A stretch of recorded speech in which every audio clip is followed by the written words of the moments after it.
served in the United States Marine Corps as a reserve. I want to thank all of our witnesses for being here. I would now like to recognize Mr. Howell for 5 minutes to summarize his opening statement. Chairman Guest, members of the committee, thank you for having me here today to testify. My name is Mike Howell, and I'm the president of the Oversight Project. I'm also a visiting fellow for the Heritage Foundation and a board member at the National Immigration Center for Enforcement. I especially thank you for giving me a platform to plead with members of this body, all on the Democrat side, to stand down on their threats against the men and women of Immigration and Customs Enforcement. The violence is getting out of control, and it is fueled by the demagoguery of politicians. Whether it is one of your members telling Axios that there needs to be blood to grab the attention of the press and the public, another saying civility isn't working and to prepare for violence, or even a member of this committee being arrested for forcibly impeding and interfering with federal officials, this escalation deserves condemnation. It needs to stop, and it needs to stop now. Assaults against ICE officers are up over 830%, and that's a lowball estimate. There have been violent incidents in Alvarado, McAllen. The gentleman suspend briefly. Yes, Mr. So I got a point of order.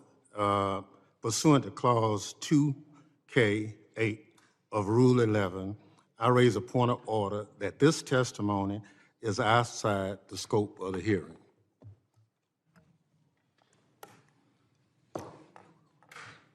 I would object to that position, Mr. Chairman. That's absurd. I would object as well. Man has a right to his 5 minutes of testimony. Clearly, the Democrats don't want to hear truth. I object to the ranking member's ridiculous position. Hey everyone, welcome back to the channel. Today, we're breaking down a tense congressional hearing that featured testimony from Mike Howell, president of the Oversight Project, visiting fellow at the Heritage Foundation, and board member at the National Immigration Center for Enforcement. This wasn't just your typical committee update. It turned into a heated procedural fight with plenty of political undertones on both sides. So, let's walk through what happened, and I'll give you my thoughts along the way. The point of order offered by the ranking member is not in order. This individual has the opportunity to summarize his opening statement and the information upon which he used to form that opening statement, so the objection is overruled. Mr. Chairman, if I may, obviously I'm going to appeal the ruling of the chair and ask for a vote. But again, you know, this guy has an opinion. Mr. Chairman. Wait, do you? Mr. Chairman. No, I respect it. The chair has ruled that his testimony is part of the basis upon which he is briefing this committee, and it will be used to talk about his ultimate findings as it relates to the purpose of this committee. I understand your objection. The objection has been overruled. If you would like to challenge that, you are welcome to challenge that. Is the ranking member challenging the ruling of the chair? Mr. Chairman, I challenge the ruling of the chair. Is there a motion? I have a motion. What's that motion, Mr. Motion Higgins? to table. There is a motion to table. The gentleman has moved that the motion to table. This is privileged and non-debatable. So we will then, is there a second to the motion to table? I second. Motion and several seconds of the motion to table. All those in favor of tabling the motion, please signify by saying aye. Aye. Any opposed? No. No. And the ruling of the chair, the ayes have it, and the motion is tabled. Mr. Chairman, I ask for a recorded vote. As do I. A recorded vote has been requested. We would ask the clerk to please call the roll.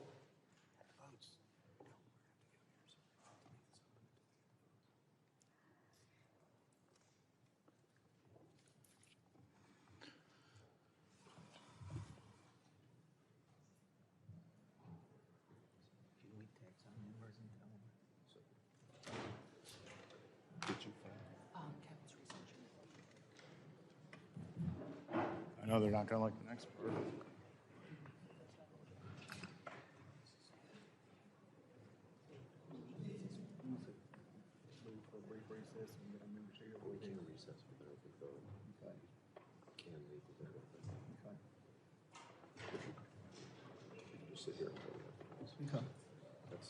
Okay. Well, we'll just sit around.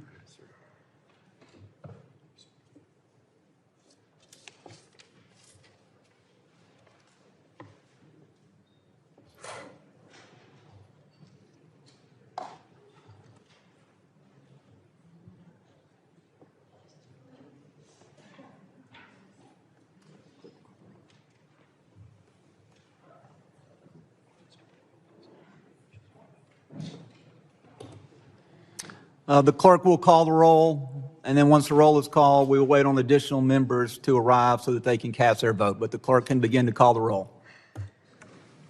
Mr. McCall. Mr. Higgins. Aye. Mr. Higgins votes aye. Mr. Guest. I'm sorry. Aye. Apologies. Mr. Jimenez. Aye. Mr. Jimenez votes aye. Mr. Pfluger. Mr. Garbarino. Ms. Green. Mr. Gonzalez. Mr. Luttrell. Mr. Strong. Aye. Mr. Strong votes aye. Mr. Burkeen. Mr. Burkeen votes aye. Mr. Crane. Mr. Crane votes aye. Mr. Ogles. Aye. Mr. Ogles votes aye. Mrs. Biggs. Aye. Mrs. Biggs votes aye. Mr. Evans. Aye. Mr. Evans votes aye. Mr. McKenzie. Mr. Knott. Ranking Member Thompson. Nay. Ranking Member Thompson votes nay. Mr. Swalwell. Mr. Correa. No. Mr. Correa votes no. Mr. Tanadar. No. Mr. Tanadar votes no. Mr. Magaziner. Mr. Goldman. No. Mr. Goldman votes no. Mrs. Ramirez. No. Mrs. Ramirez votes no. Mr. Kennedy. No. Mr. Kennedy votes no. Ms. McIver. No. Mrs. McIver votes no. Ms. Johnson. Mr. Hernandez. Ms. Poe. Mr. Carter. Mr. Carter votes no. Mr. Green.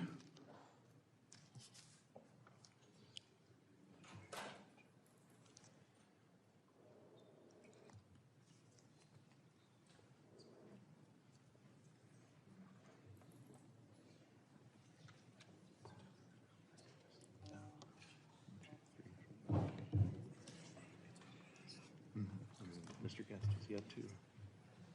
Chairman still has a vote.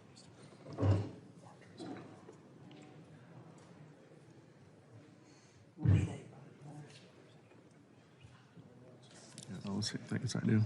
Okay.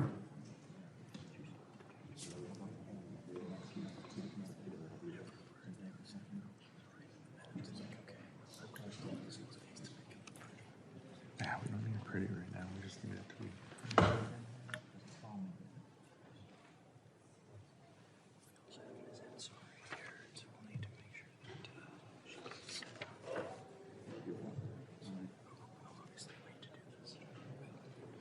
Are there other members that wish to have their vote recorded?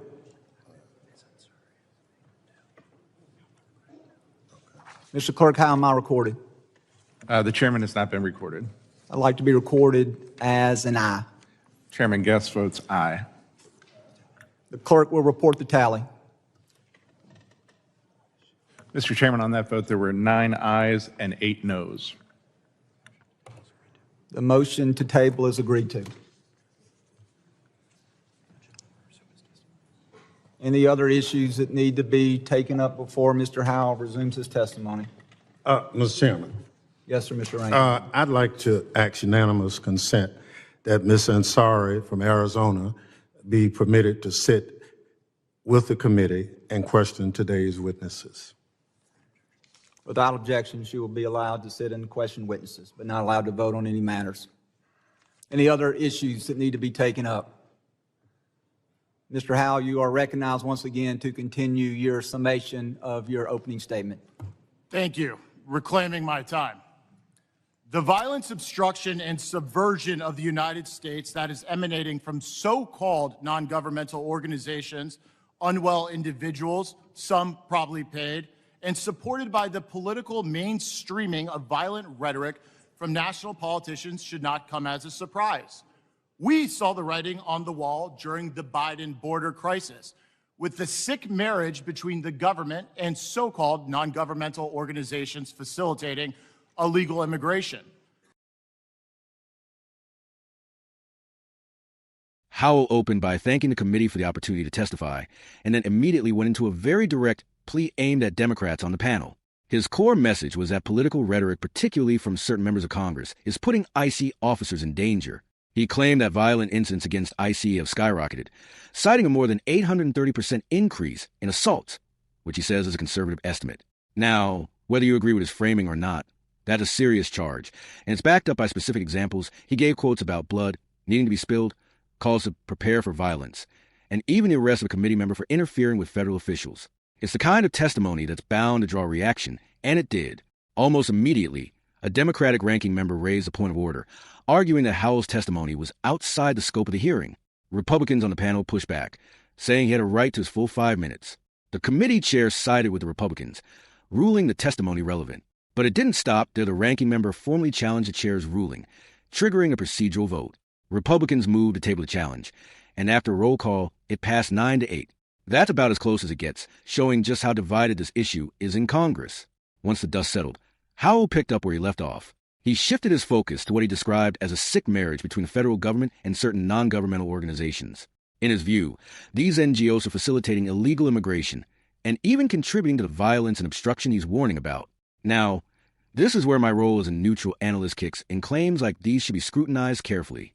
It's one thing to argue that NGOs are involved in migrant assistance. It's another to allege intentional facilitation of illegal immigration. Those are two very different statements, and it's up to the committee and, frankly, the public to look at the evidence. Here's my read. This hearing was less about the specifics of any one incident and more about the broader political battle over immigration enforcement and political speech. Howell clearly came in prepared to make his case forcefully, and Democrats were equally prepared to challenge not just his conclusions, but whether those points should even be part of the record. From a governance perspective, moments like this are telling to show that even the procedural rules of a hearing can become a battleground when the political climate is polarized. And that polarization can make it difficult to have a fact-driven conversation on high-stakes topics like border security and law enforcement safety. Whether you lean left or right, there's a takeaway here. Violent rhetoric from political leaders on any side has real-world consequences. That's not partisan. It's reality. At the same time, oversight hearings should be a space where witnesses can present their perspectives, but also where those perspectives are challenged and tested. We can't have meaningful policy without being able to have uncomfortable conversations. And that means sometimes letting people you disagree with speak, and sometimes pushing them for proof. Both of those are part of a healthy democracy. So, that's my breakdown of the Mike Howell testimony and the back and forth it sparked in the committee. What do you think? Was this an important message about protecting law enforcement, or was it a political broadside dressed up as testimony? Let me know in the comments. And as always, thanks for watching, stay informed, and I'll see you in the next one.